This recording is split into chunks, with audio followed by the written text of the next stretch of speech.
Hi guys, welcome to my YouTube channel. In today's video, I'll be sharing with you the latest updates about certificate of sponsorship and those applying for citizenship in the United Kingdom. There has been some changes to the rules and some of the fees that you need to pay before you can be sponsored as an employee of an organization. This is an additional cost to the employer. And for those who are applying for citizenship by naturalization, you also need to incur some more expenses when you are doing this. So I'll be sharing my screen with you so we can read through what is contained on these details that was presented in the parliament, right? I have with me next step for more efficient immigration system, right? New measure has been announced today to reduce the reliance on migration and border system on taxpayers' funding, right? This is what UK Home Office is saying. You know, before now, they've increased the fees migrants pay for IHS, and also visa fees has also been increased. So this is another burden, most especially for those that are sponsoring employees from abroad and within the UK. Employers will need to pay extra fee for them to be able to apply for certificate of sponsorship for their employee. Yeah, it read thus far. The proposed changes laid before Parliament today 16th would provide flexibility to increase the maximum fees that can be charged on a range of immigration and nationality products and services. This include ETA, which is the Electronic Travel Authorization. The fees will rise to £16.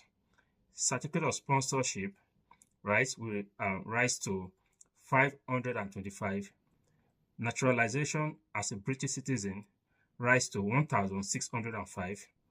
Naturalization as a British overseas and territory citizen rising to 1,070, right?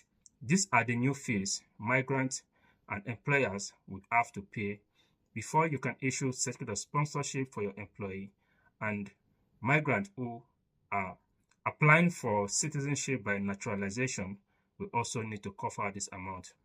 Before now also, they've increased the amount you need to pay to apply for indefinite leave to remain. Guys, the fees keep coming. Before you become a British citizen in the UK, you might have spent a whole lot of money. Most especially those that came in through studies. You pay huge sum of amount of money to come and study here in the UK. Afterwards, you work for a particular period of years with your employer. If you're not working within the health care sector, you need to pay IHS fee for the number of years before you are qualified to apply for indefinite leave to remain. And the amount you pay for indefinite leave to remain has been increased. And also, the amount you need to pay for citizenship by naturalization when you are eligible to apply for this has also increased. So guys, the fees keep coming. Let's read further, right? The charge to ETA, which is the Electronic Travel Authorization, Certificate of Sponsorship, and Nationality Product, are focused to generate an additional £2.69 million a year. This is a whopping sum of money the UK government will be generating from this activity, right? As part of the government plan to change the Electronic Travel Authorization, we deliver a more streamlined digital immigration system, which will be quicker and more secure for millions of people who pass through the UK border each year, right? So the electronic travel authorization are those who are coming into the UK from EU countries, right? It's not applicable to all nationalities, right?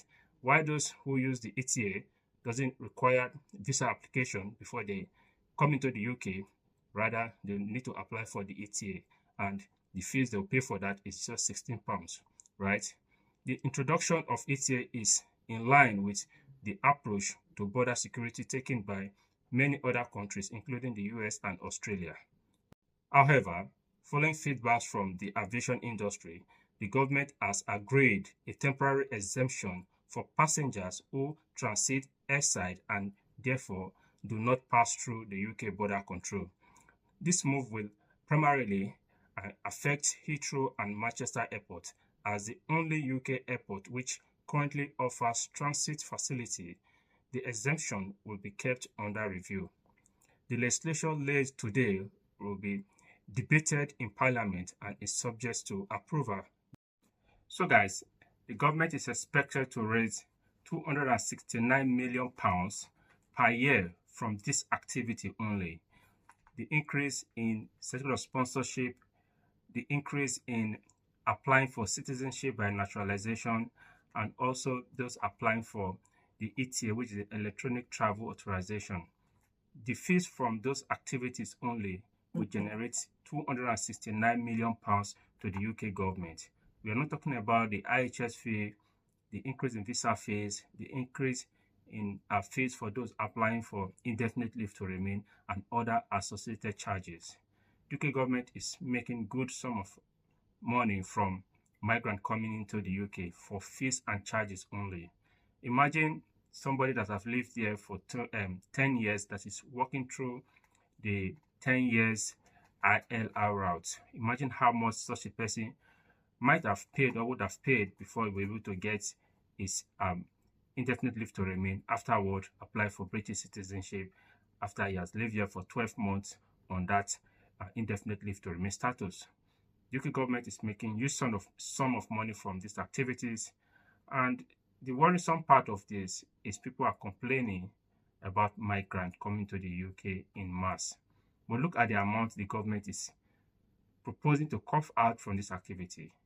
However, this is just a proposal that has been put to the Parliament.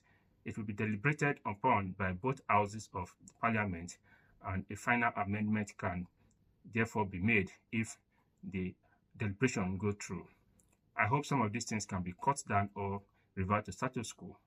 The fees migrants are paying in the UK is very high. You pay for virtually everything, and it keeps increasing as the year goes by, right? IHS fee is now £1,030 per year. If you're a family person and you're applying for 5 family members for sponsorship of 3 years, you need to cough out £15,000 for 3 years just for IHS fee. Visa fees has also increased. Then by the time you are eligible to apply for indefinite leave to remain, each person is paying more than £2,000. If you are a family of 5 and you're applying for indefinite leave to remain, you'll be thinking of any amount close to 15,000 or thereabout. Migrants are paying from their nose. They are paying really high fees for all of this service. So before you become a British citizen or before you become naturalized here in the UK, right, after worked through the 5 years route, you might have spent more than £30,000, right?